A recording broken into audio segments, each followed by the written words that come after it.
إن الحمد لله نحمده ونستعينه ونستغفره ونعوذ بالله من شرور أنفسنا ومن سيئات أعمالنا من يهده الله فلا مضل له ومن يضلل فلا هادي له وأشهد أن لا إله إلا الله وحده لا شريك له وأشهد أن محمدا عبده ورسوله يا أيها الذين آمنوا اتقوا الله حق تقاته ولا تموتن إلا وأنتم مسلمون يا أيها الناس اتقوا ربكم الذي خلقكم من نفس واحدة وخلق منها زوجها وبث منهما رجالا كثيرا ونساء واتقوا الله الذي تساءلون به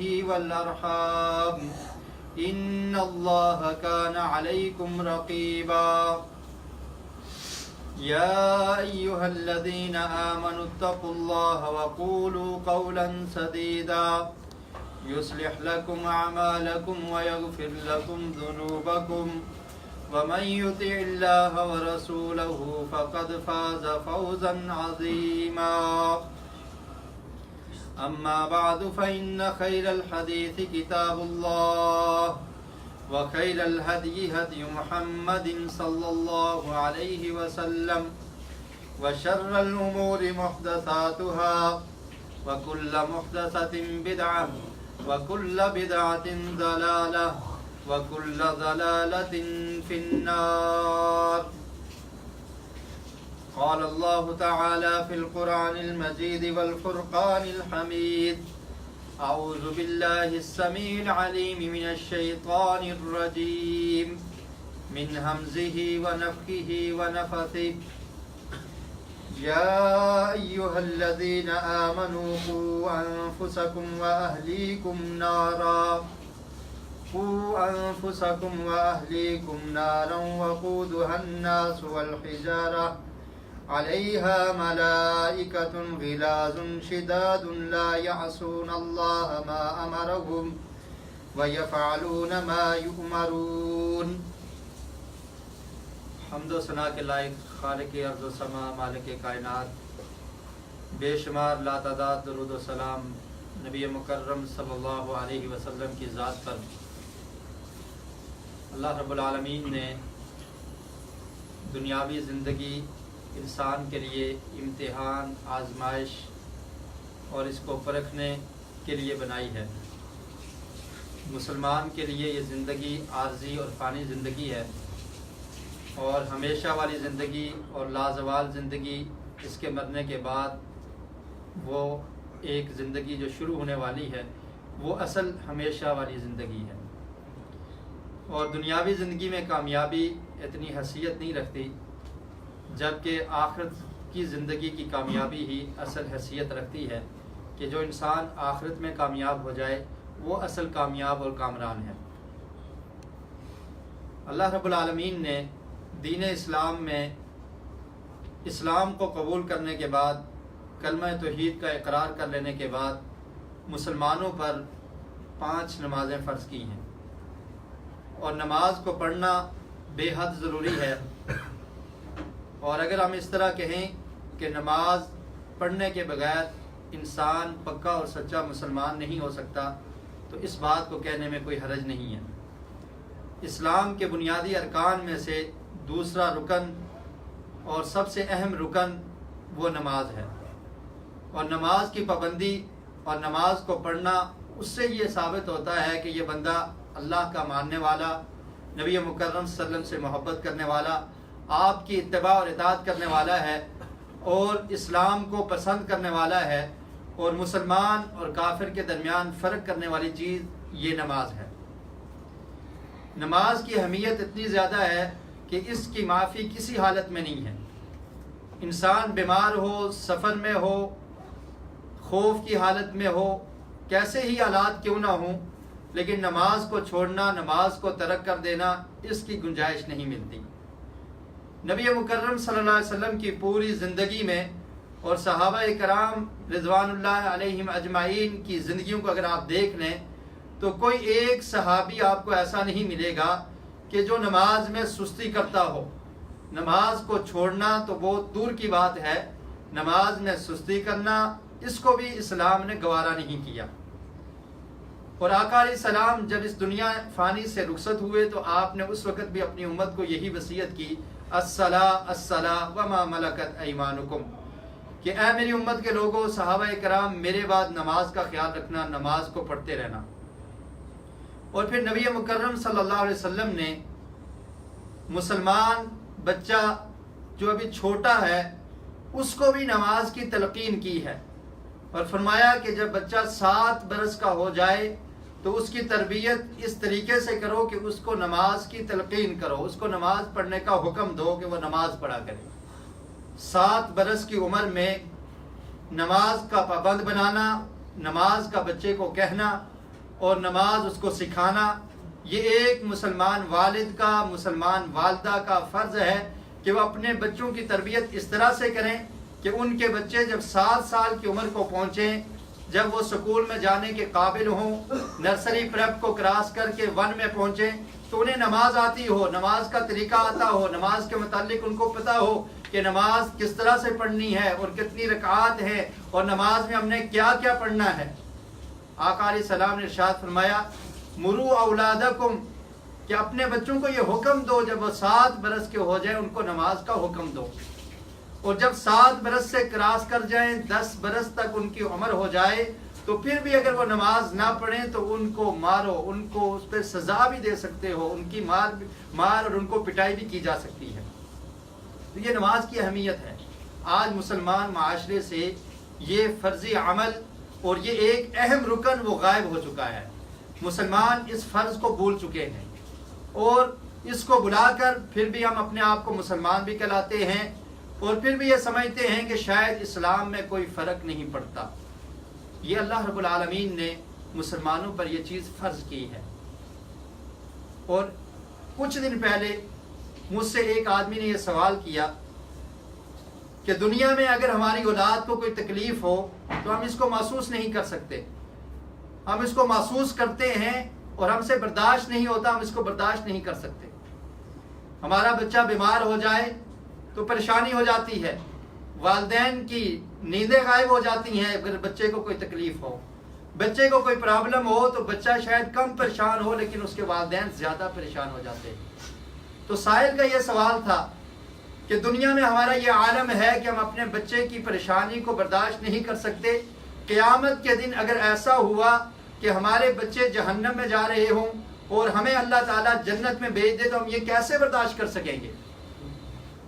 اور یہ ایک اہم سوال ہے کہ دنیا میں اگر انسان یہ برداشت نہیں کر سکتا کہ میرے بچے کو تکلیف ہو، میرے بچے کو کوئی پریشانی ہو، میرا بچہ آگ میں جل جائے، اس کو کوئی بھی پریشانی ہو، کوئی بھی والد کوئی بھی والدہ یہ برداشت کرنے کے لیے تیار نہیں ہے. لیکن ایک ایسی حقیقت ہے کہ جو اللہ رب العالمین نے یہ اعلان کر دیا کہ جو انسان نماز کا تارک ہے اس کا ٹھکانہ بڑے بڑے کافروں کے ساتھ ہوگا، جو نماز کو نہیں پڑھتا ابو جہل کے ساتھ، ابی بن خلف کے ساتھ اس کا ٹھکانہ ہوگا. تو اس وقت کیا عالم ہوگا کہ کسی کی اگر والدہ جہنم میں جا رہی ہو، کسی کی اہلیہ جا رہی ہو، اس کا بچہ جا رہا ہو تو یہ انسان کیسے اس کو برداشت کر سکے گا؟ اور اسی لیے اللہ رب العالمین نے قرآن مجید میں یہ حکم دیا، یا ایھا الذین آمنوا قوا انفسکم واہلیکم نارا، کہ اے لوگو اپنے آپ کو اور اپنے گھر والوں کو جہنم کی آگ سے بچا لو. یہ دنیا میں یہ موقع ہے انسان کہ اپنے آپ کو جہنم کی آگ سے بچائے، اپنی اصلاح کرے، اپنی غلطیوں کو دور کرے کہ تاکہ وہ کل قیامت کے دن جہنم کی آگ سے بچ سکے. وہ آگ بہت شدید ہے، وہ آگ بہت سخت ہے. اس لیے اللہ رب العالمین نے وارننگ دے دی، قوا انفسکم، اپنے آپ کو بھی بچاؤ، واہلیکم، اور اپنے گھر والوں کو نارا، اس جہنم کی آگ سے بچا لو. آج بس اوقات یہ سمجھا جاتا ہے کہ اگر گھر کا ایک فرد نماز پڑھ لیتا ہے، بزرگ پڑھ لیں تو باقی سب کی طرف سے شاید کفایت کر جائے گی، یا باقیوں کو پڑھنے کی ضرورت نہیں. اور کچھ لوگ تو یہ سمجھتے ہیں کہ ہماری نمازیں نعوذ باللہ معاف ہو چکی ہیں، یہ نمازیں پڑھنا کچھ لوگوں کا کام ہے، ہماری نمازیں پڑھی ہوئی ہیں. ہمیں نمازیں پڑھنے کی ضرورت نہیں۔ نبی مکرم صلی اللہ علیہ وسلم کی زندگی کو دیکھیے، آپ بیمار ہیں، زندگی کے آخری لمحات میں ہیں، خود مسجد میں نہیں جا سکتے، دو صحابہ کو بلاتے ہیں، حضرت عباس رضی اللہ تعالیٰ عنہ، حضرت علی رضی اللہ تعالیٰ عنہ کے کندھوں پہ ہاتھ رکھ کے مسجد کی طرف چلے جاتے ہیں۔ پیارے رسول کو تو نماز پوری زندگی پڑھتے رہے، ان کو معاف نہ ہوئی۔ صحابہ کرام نے نماز کو ترک نہ کیا، ان کو معاف نہ ہوئی۔ آج کا اگر کوئی نام نہاد ولی یہ کہتا ہے کہ میری نمازیں پڑھی ہوئی ہیں، میں پڑھ چکا ہوں، مجھے نمازوں کی ضرورت نہیں ہے، تو سمجھ لیجئے کہ وہ سچا ولی نہیں ہے، وہ جھوٹ بول رہا ہے۔ سب سے بڑے ولی نبی مکرم صلی اللہ علیہ وسلم اور ولیوں کے سردار، انبیاء کے سردار، امام الانبیاء نبی مکرم صلی اللہ علیہ وسلم کو اگر نماز معاف نہ ہوئی، آپ اس وقت تک پڑھتے رہے حتی یأتیک الیقین۔ اللہ رب العالمین نے قرآن مجید میں فرمایا کہ اللہ کی عبادت اس وقت تک کرو جب تک تمہیں موت نہیں آ جاتی، تمہیں یقین نہیں آ جاتا، موت تک تم نے عبادت کرنی ہے، اس وقت تک نماز کو پڑھنا ہے۔ وہ نماز پڑھتے رہے، اور آج مسلمانوں نے اس کو آسان سمجھ لیا ہے کہ صرف ایک دیگ دینے سے، ایک بکرا ذبح کر دینے سے، مسجد میں فنڈ دے دینے سے، مدرسے میں کچھ پیسے دے دینے سے ہماری نمازوں کی بھی چھٹی ہو جائے گی، اور کچھ لوگ ہماری طرف سے نماز ادا کر دیں گے، ہمیں نماز پڑھنے کی ضرورت نہیں۔ جب ضرورت پیش آتی ہے دعا کے لیے، ایک خاص طبقے کو کہہ دیا جاتا ہے حافظ صاحب میرے لیے دعا کر دیں، اللہ میرے گناہوں کو معاف کر دے، میرے رزق میں فراوانی ہو جائے، میری پریشانی دور ہو جائے۔ لیکن مسلمان خود سب کچھ بلا چکا ہے، نہ نماز کو پڑھتا ہے، نہ دین کو سیکھتا ہے، نہ سیکھنے کی کوشش کرتا ہے، نہ اپنے گھر میں اس دین کو نافذ کرنے کی کوشش کرتا ہے، نہ اپنے آپ کو جہنم کی آگ سے بچانے کی کوشش کرتا ہے، نہ اپنے گھر والوں کو جہنم کی آگ سے بچانے کی کوشش کرتا ہے۔ اور یہ بہت بڑا ظلم ہے جو انسان اپنے اوپر کر رہا ہے۔ دنیاوی ظلم یہ کم ظلم ہے، انسان جب گناہ کرتا ہے اپنے آپ پہ ظلم کرتا ہے، اور اللہ رب العالمین نے قرآن مجید میں اس کو ظلم کہا ہے۔ اور یہ بہت بڑا ظلم ہے کہ انسان گناہ کرتے ہوئے جب وہ یہ سمجھتا ہے کہ اللہ رب العالمین دیکھ رہا ہے، اللہ رب العالمین میرے ہر عمل سے واقف ہے، پھر بھی اسے اللہ کا خوف نہیں آتا، اللہ کا ڈر نہیں آتا، اور اللہ کے احکامات کو ماننے کے لیے تیار نہیں ہوتا، تو یہ اپنے آپ پہ ظلم کر رہا ہے، اور پھر اپنے گھر والوں پہ ظلم کر رہا ہے کہ ان کو اگر دین کی دعوت نہیں دیتا، نماز کا نہیں کہتا، تو ان پہ ظلم کر رہا ہے۔ اور اس ظلم سے اپنے آپ کو بچائیے، اپنے گھر والوں کو بچائیے۔ قو انفسکم واہلیکم نارا، کہ بچاؤ اپنے آپ کو اور اپنے گھر والوں کو جہنم کی آگ سے۔ بچنے کا طریقہ کیا ہے؟ دین اسلام کو اختیار کر لیجئے، اس پر عمل کیجئے، جو احکامات اللہ رب العالمین نے جاری کیے ہیں ان کو من اور عن تسلیم کیا جائے، ان کو قبول کیا جائے۔ جن کاموں سے پیارے رسول نبی مکرم صلی اللہ علیہ وسلم نے روک دیا ہے ان سے مسلمان باز آ جائے، یہ عہد کر لے، یہ وعدہ کر لے کہ اللہ یہ زندگی جو تو نے مجھے دی ہے تیرے دین کے مطابق بسر کروں گا۔ آسان سا فارمولہ ہے، دنیاوی زندگی بھی آپ کی اچھی گزر جائے گی، اور آخرت میں بھی آپ کو کامیابی مل جائے گی، اور اس عذاب سے آپ بچ سکتے ہیں۔ طریقہ بہت آسان ہے، قو انفسکم واہلیکم نارا، کہ اپنے آپ کو، اپنے گھر والوں کو جہنم کی آگ سے بچا لو۔ اور آج بس اوقات یہ ہوتا ہے کہ جب کوئی خامی بیان کی جاتی ہے تو میں یہ نہیں دیکھتا کہ کیا یہ خامی میرے اندر ہے یا نہیں، میری نگاہ دوسروں کی طرف جاتی ہے، کون کون لوگ اس خامی میں ملوث ہیں، کون کون لوگ یہ برا کام کر رہے ہیں۔ ہم دوسروں کو دیکھتے رہتے ہیں لیکن اپنے گریبان میں نہیں جھانکنے کا موقع ملتا، اپنے گھر میں دیکھنے کا موقع ہمیں نہیں ملتا۔ اصلاح اسی وقت ممکن ہے کہ جب انسان سب سے پہلے اپنی اصلاح کرے، اپنے آپ کو ٹھیک کرے، اپنے گھر والوں کو ٹھیک کرے۔ اور تبلیغ کا طریقہ بھی یہی ہے کہ اپنے گھر سے تبلیغ کا آغاز کیا جائے، گھر والوں کی اصلاح کی جائے۔ اگر باہر آدمی بہت بڑی بڑی باتیں کرے، بڑے بڑے فتوے جاری کرے، لوگوں کو نشر و اشاعت دین کی باتیں بتاتا رہے، گھر میں اگر اس بات پہ عمل نہ ہو تو سمجھ لیجئے کہ یہ ناکامی ہے، یہ ایسا انسان کامیاب نہیں ہے۔ اپنے گھر والوں کو اپنی اصلاح اور اپنے گھر والوں کی اصلاح یہ بہت ضروری ہے۔ اسی لیے اللہ نے فرمایا قو انفسکم واہلیکم نارا، کہ لوگوں اپنے آپ کو اور اپنے گھر والوں کو جہنم کی آگ سے بچا لو۔ اور وہ آگ کیسی ہے؟